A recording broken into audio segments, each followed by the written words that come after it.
G'day, it's James here from Espresso Resto, where restored is the new. Today we're looking at a Ferrari.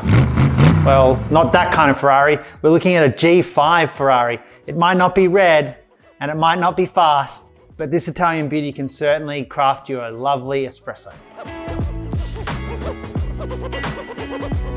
So the G5 Ferrari it's an appliance brand actually from Italy, and they have their brand stuck on a machine that's actually made by a third-party manufacturer. It's not an uncommon thing.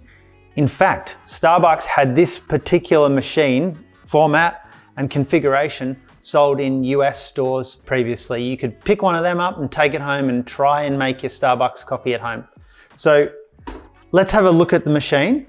You've got a total metal construction, which is not uncommon in Italian machines. Some stainless steel panels, but also some powder coated steel.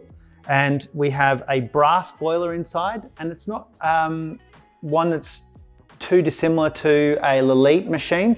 The group underneath is a bit smaller, and I found that it fits my Seiko bottomless portafilter. So it's a 53 mil portafilter. You've got a nice big drip tray here, a steam one that swivels just in the one axis, but with a single little tip, and it generates quite a nice little microfoam on its own. You've got a really basic set of switches, not too dissimilar to the switches you'd see on a Gaggia Classic. The big switch in the middle and the two either side. Power on. You've got a brew switch in the middle, like the Gaggia, which is the steam switch in the middle, but brew switch there, and then steam on the outside here.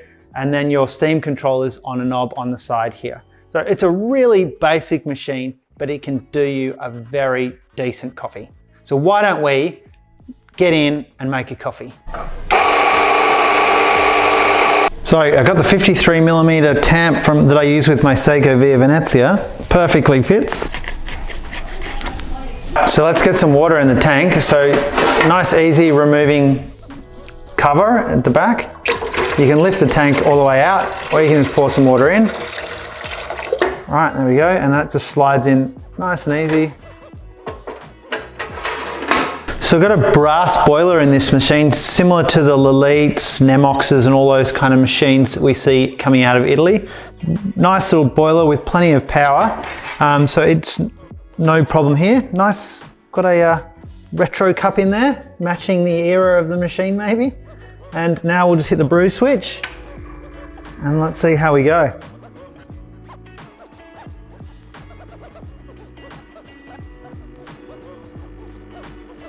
Oh, that looks nice.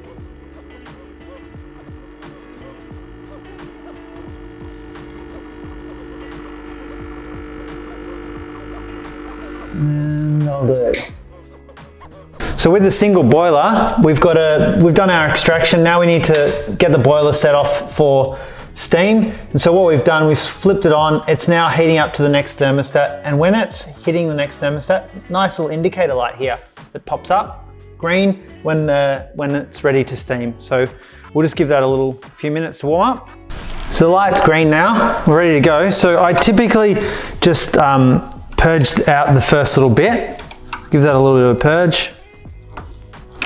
I'll get that out of the way, flip it around, and then we just purge out the first bit because it's a bit wet, the steam start. Flick that around, and now we're ready to go. Plenty of steam pressure. A single hole tip, holding it just below the surface, getting a nice little vortex rolling here.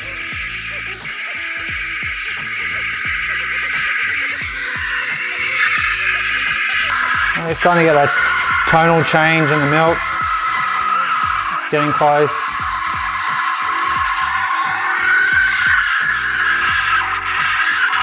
And we are uncomfortably hot. It's ready to go.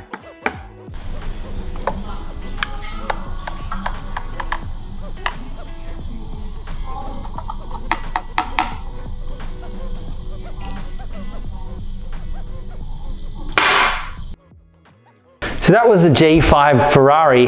What I'd say is a machine like this, don't be worried about the brand. It could be like a bit of a concern that maybe I won't get a parts for a machine like this, but I encourage you to consider that a lot of the Italian machines like this do have a lot of common parts with other brands.